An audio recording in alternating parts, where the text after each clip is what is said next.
done that, what do we have to do to get this fan to work again? And I'm pretty sure I'm gonna have to take it apart. And you know what? This thing is heavy. By the way, shout out to, and I can't even say his name because I don't exactly know it, but there's a YouTuber who restores old fans. He sent me a message the other day and he said that belt on that fan is too tight. And when he said it, as soon as he said it, I knew he was right. Because I could remember when this thing used to run, I would hear that fan belt flop. And I have it on here really tight. And it should be loose. He said the fan belt should be kind of loose. It's not, it's way too tight. So I need to take the fan belt off of here and replace it, but also, since this is no longer working, and I need to obviously address whatever is causing it not to work, and I suspect the problem is going to be down here where I rewired this switch. I suspect that's where I'm going to find my problem, is right down there somewhere. So, how about if we sit you all up here above the fray, more or less, out of the,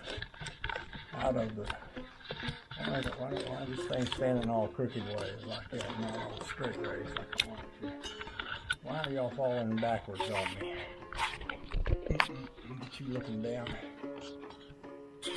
Y'all looking down at me. I think one of your legs must be going off the edge or something. Here. We'll put the screwdriver and pop these two screws out. And I'll get that belt off, and I'll need to go to town and get a bigger one. And we'll take a look at what's causing this motor not to work. Last time I did this, I oiled up these two screws so that they're come out a lot better. Now that's a good thing.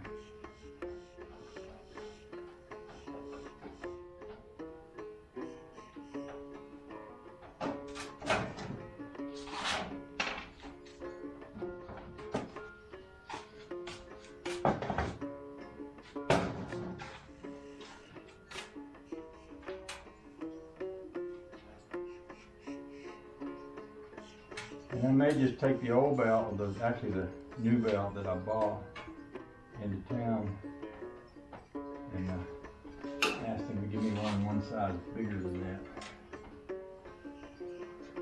You see, this belt is very tight, and I can get it off, but it's very tight, so it's pretty hard to jump it off of there, but it can be done. Like any number of things, with enough pressure,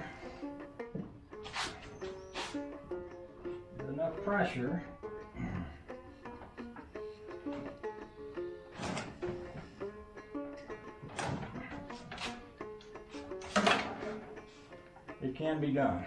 Now I need one that's just a little bit bigger than that, and I saved the package that was in, so that's going to make it easier.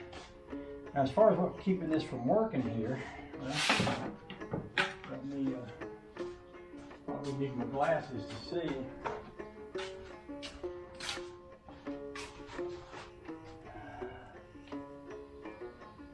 That was a broken wire that went from here to there. That wire is no longer connected. If I had soldered the wire from here to there, it came loose. But that's okay, because we can fix that easily enough once we get the belt. So what I'm going to do, unplug this, and me and this belt are going to take a ride into town. We're going to get a one size bigger belt. We're going to come back, we'll fix that, and that should fix this. There's a lot of places I could use this fan at. I've used it down in the big back garage to suck the hot air out, but I've got a little storage area over here that's closed up. But this big fan if I stick it up under the shelf and let it run, when I go in there and turn this thing on, it circulates the air in there and it makes it a lot cooler, a lot quicker. The other day in a video where I did about this fan, I was talking about how this was turning and the fan wasn't turning. Well, this has a little, it's actually kind of a safety design. You got this big metal blade turning with the power of that engine. And if a kid stuck their finger in here, you'd think it'd chop their arm off. But actually, the end of this shaft is pressed into this pulley right here. And if you were to kind of hammer this pulley that way, this is tapered so this would slip. And if you hammer the shaft in on the end of the pulley, it tightens that up so it won't slip. And that's the safety mechanism, is the friction on this shaft and the way that this pulley sits on it. That gives this an option to slip if you need for it to slip. So that's a pretty cool thing. Let's see now. Okay. This turns freely, which is good. It's good. It's good. It's all good except for I've got a loose wire. Actually, I can pull the loose wire out and you can see it. I actually soldered this, but one end of this was corroded. It was kind of green, and what I soldered it to was clean, but this corroded part, the solder didn't take to it. So I probably have to clean that corrosion off there, but it may make more sense to get a whole new toggle switch here. Yeah, while I'm in town. Okay, let's go to town. So I went to the store and got the right belt, which is a 7350 as opposed to a 7345, and it went on quite easily, which it should do. So now the only thing I have to do, I actually bought another switch like this toggle switch. But I may also take a second look at how I sorted that. I still have the very same tool that I used to take this screw off with before. And I mentioned before that it's really important not to let this thing fall down inside, or you're going to lose this nut that I'm taking off right now. So, I'm going to do this very carefully. We want to get the nut out of the screw to come out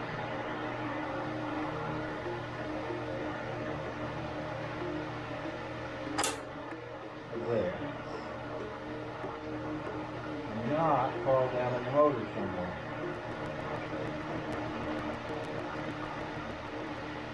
There, there's the nut. I'm also going to take out the little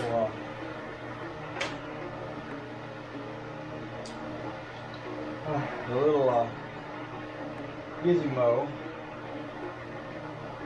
I think that's the proper word, gizmo. Gizmo. I'm gonna need a better pair of reachers.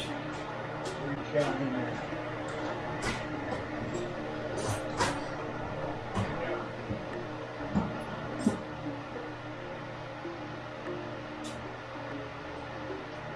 From here should do it.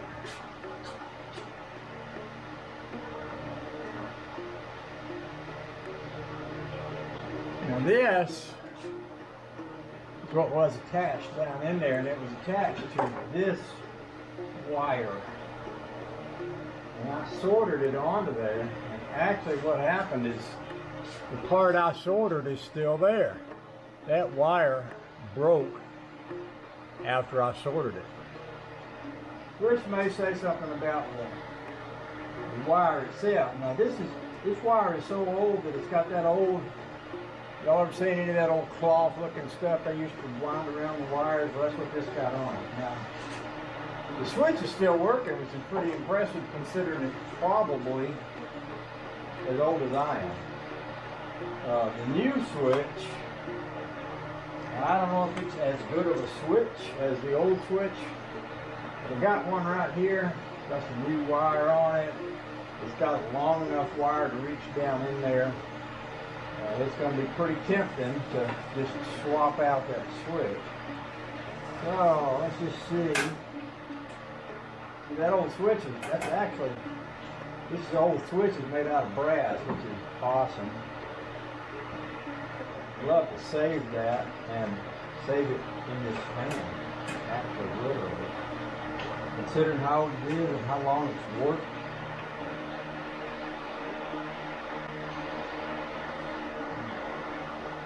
I may not be able to.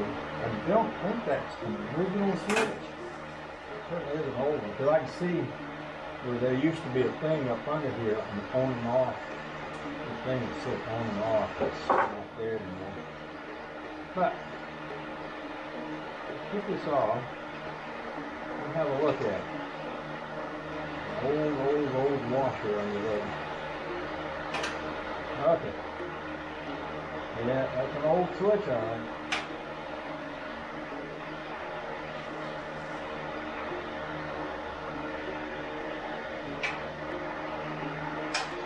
My dad might have put this on here and he didn't. He had this not sorted. It's just wired right onto there. So, and the wire on the motor looks pretty good. So I'll take this out.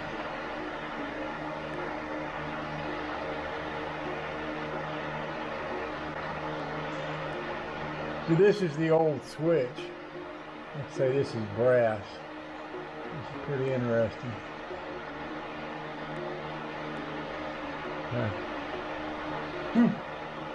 Alright.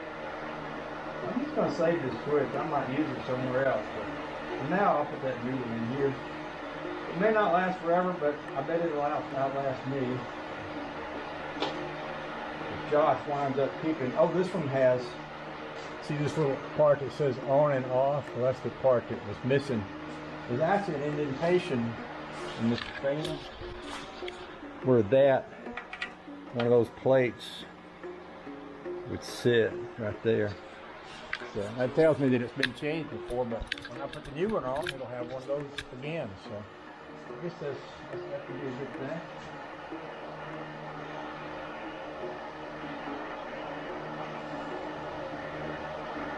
So I'll go ahead and put this on there, and then we'll attach the wires that need to be attached to it. I think I'm going to have on be up and off be down.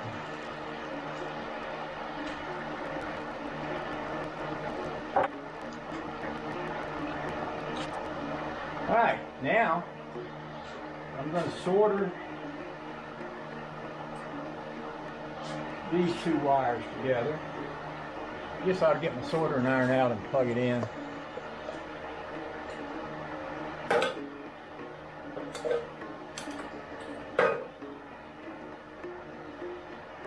I keep my soldering iron in a can because this gets hot. I wouldn't want to set anything on fire. As soon as you plug it in, you see those lights come on. That tells you it's on. So I'm just going to set this right here in the can. I can reach here. Here with that. Maybe we're going to need to move the table.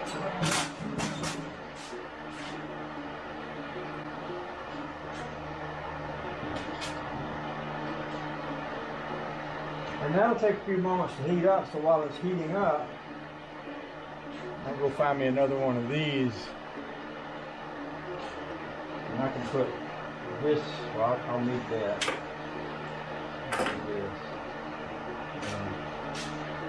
Go over here and find the end.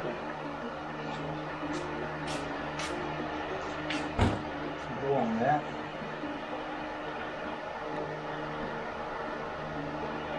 Now I've got other toggle switches in here, but I wanted to use one that was made for house current instead of 12-volt auto current. I don't know if it matters. I really don't. But I just thought I'd go for it. So one end of this will go onto the motor. And I can go ahead and put this one in place and punch it down with my wire puncher. If which is got a good pair and a better pair.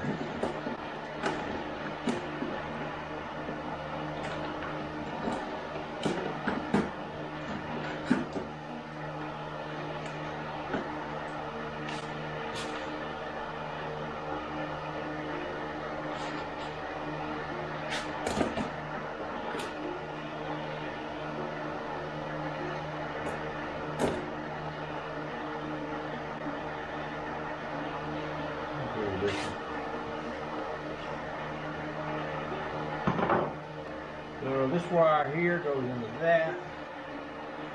That goes into that.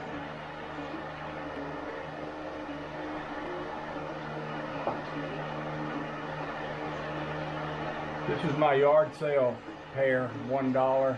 Still got the price of the tag on it. Plus my hot.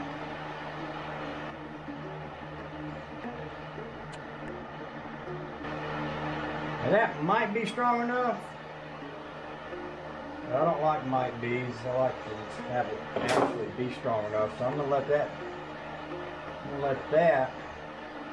I'm gonna solder that, and I'm gonna take these two wires and twist them together, and then solder them. And then I'll put some tape on this one. Together, we should have a working fan again. Now this has to get hot enough to melt solder. But basically, I need to get some more of this wire. I bought this wire from Radio Shack a good 35, 40 years ago. I need some more of this. Hope I can find some more of this really fine. Yep, see, that's melting. That's what you want. So what I want to do is heat this thing up and oh, this piece of solder fell out. Went in my shoe. It's one thing to get welder burn. Not very often I get solder burn. Ain't that something? So I want to heat up that point right there, which is going to heat the wire and the thing that the wire attaches to. Because what needs to happen is, anytime you're soldering something, you need to make whatever you're soldering to hot enough for the solder to stick to it, and not just to the soldering gun. So that's what I think I'm doing here.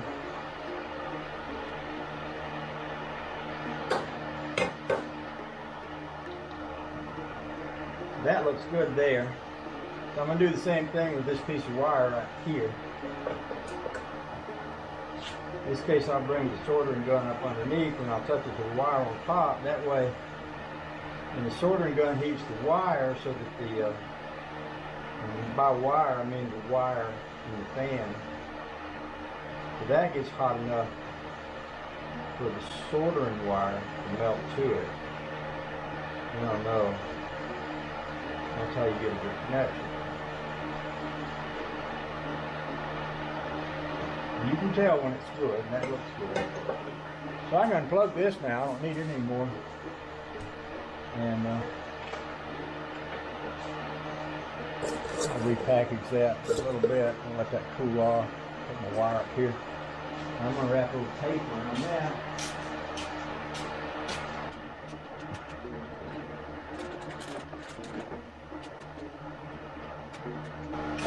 There's a YouTuber out there. I can't think of his name.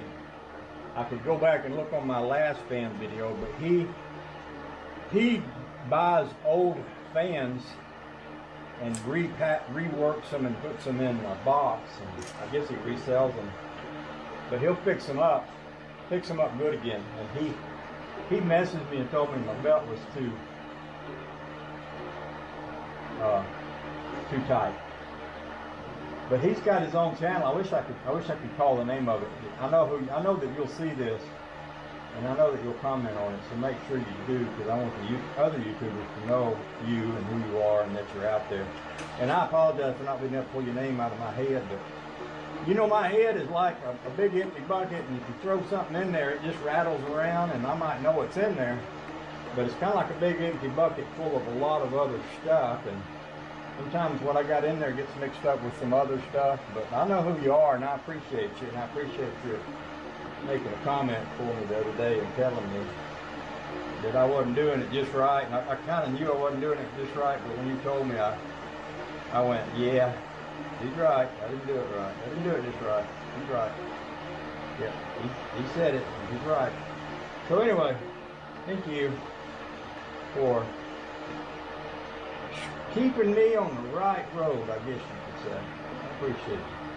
Pretty good. Let's see if I can bend this without messing it up. Because, see, that has to go on there, and the screw has to go on top of it and be able to turn. So, first of all, this goes down in the motor. This is the part y'all won't be able to see because I'm working down in here, but you just have to take my word for it. That goes down in the motor, and that's going to slip over kind of a bolt down in there. And then this needs to go on top of it. Sometimes I'll use a magnet, and I'll get the bolt on top of the magnet to reach down in there and get it started. So what I don't want to do is drop that in that motor anywhere. Get it in there in the right place. So you can feel it when it goes over the head.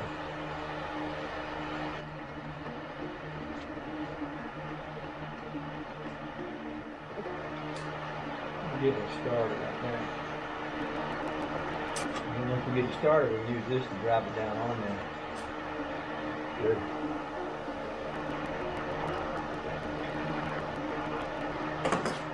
Having a little trouble getting it to tighten up because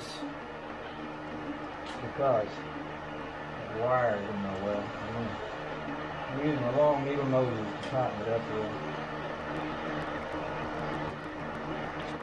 Now, I'm going to plug this in and see if it works. If it does, we'll package it back up and take it back to my room in there where I keep these things. Ready? 1, 2, 3. It works.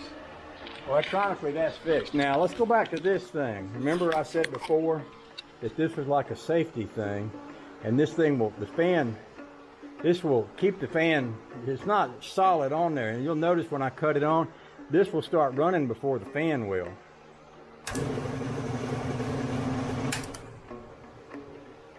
So actually, if I tap this part down with a hammer,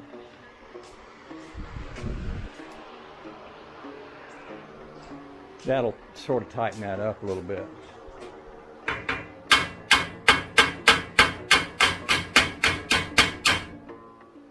Now, see how that started all at the same time that time? Doesn't do it every time. I might need to work on that a little. But you see what I got there and where I'm going with that. So I'm sure my friend who restores fans, he could probably tell me all about that and how I should be fixing it. I don't have the benefit of your experience, my friend, but I do appreciate it. So, let's do this here.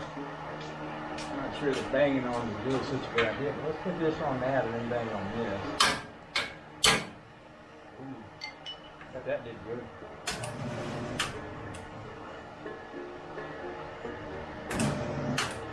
Yeah. I think I feel pretty good about that.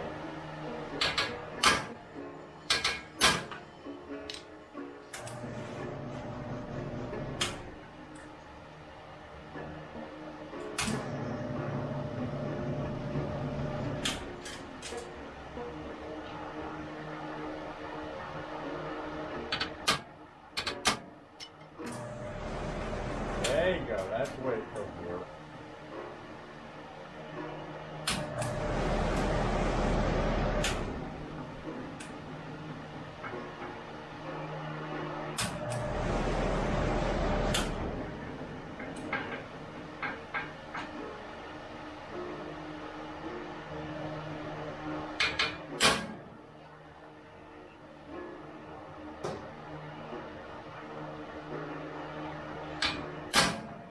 Okay, so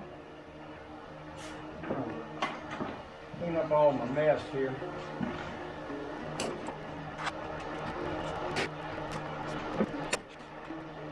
I'll put this little brass toggle switch, I'll be putting in the box full of electrical stuff for next time in case I ever need that. And stand this back up.